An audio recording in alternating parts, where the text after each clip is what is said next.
Come on, let me show you how to make a bow real fast. We're probably after some kind of whitewood, and the species that I think we're gonna use is called white ash. White ash tends to have more longitudinal fibers and less cross-linking than things like hickory or American elm, which I really don't feel like splitting into right now, even though both of those make great bows as well. It's very easy to tell because it has real fine bark and kind of a whitish color in comparison to some of the other trees in the area. Here's an example of a small white ash. Here's an example of a white ash once it gets bigger. You see how uniform it is? Here's an example of a small American elm. Here's an example of a large American elm. You can see how much more the bark kind of spreads out with those Ys, and it also has that styrofoam feel if you feel it. So this is the tree that we ended up going with. It's a white ash. It is 7 inches one way and 6 inches the other. So about 6 to 8 inches diameter. We ended up cutting through that with one of these little Fisker's hand saw. I would not recommend doing that. It took quite a while. Okay, so now it's time for the bark removal. Normally, if I was going to wait a year, I would leave the bark on there, the bark and the sapwood, just because it helps preserve and protect the wood.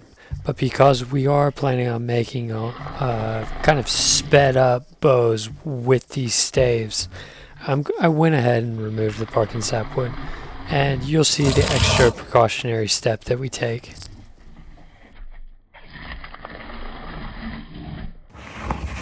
Okay, so when it comes to splitting these now, because right now it's just a log, we need to turn it into a stave, so we need to quarter it. Now, where do we go about doing that? We need to find something called the pith, P-I-T-H. So that's the center chamber. And then you can see all these concentric rings that are running around that chamber. So we're gonna do our splits.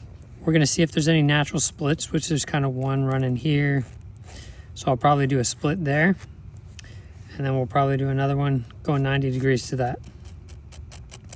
But when you split, always start on your larger end. Don't split from your smaller end down to your larger ends. Okay, so for this part, we need a hatchet to get it started. We need some splitting wedges. We've got 2 of those. And then we need a sledgehammer. Okay, so like we said, we want to line up the hatchet with our pith, the line. Now we're gonna take our sledge and try to get it started.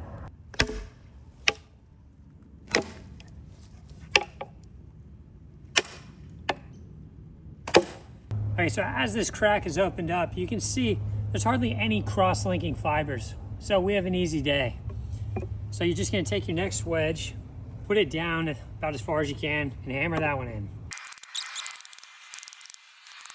You can see on this entire piece all the way down, we only have 1 straight fiber right there. So you just take your hatchet, go through it, free that stuff up,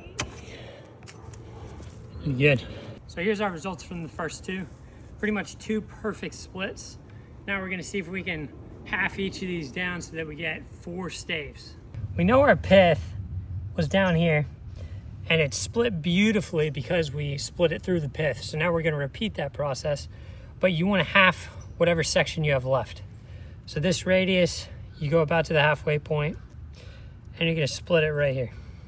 Now it's a crooked ass line, sorry. But about right there. So then you get half on this side, half on this side.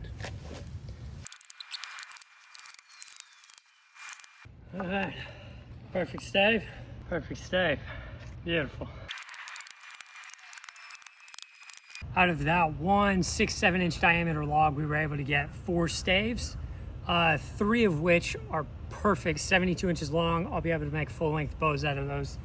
And one of them, I'll have to make a shorter bow just because of the way it's split. But all in all, huge success. If you want to save yourself some time and not have to hassle with American elm, hickory, some of those heavy cross-linking woods, choose white ash and go for that, especially if you're a beginner.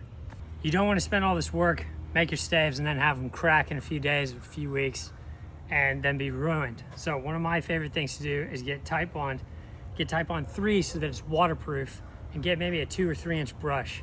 Because we remove the bark and the sapwood, we need to coat the entire stave, not just the ends. If you have the bark and the sapwood still on there, you only have to do the ends because you get that protection from the bark and sapwood. So what I like to do is don't be frugal with it at all. Just dump it on there, start painting.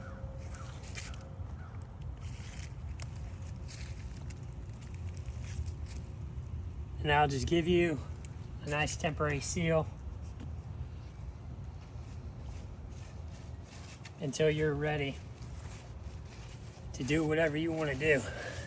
Which, for me, I'm making these for my buddies because I want to get them into some primitive archery because deer season's kind of wrapping up. But we'll be able to hunt some rabbits and other small game like that. And I think those guys will have a lot of fun doing this. So if you want to do something nice for your buddies, consider doing this. It's really not a lot of work. It's a lot of fun. But I'm just going to finish these up. Always remember, live what you love.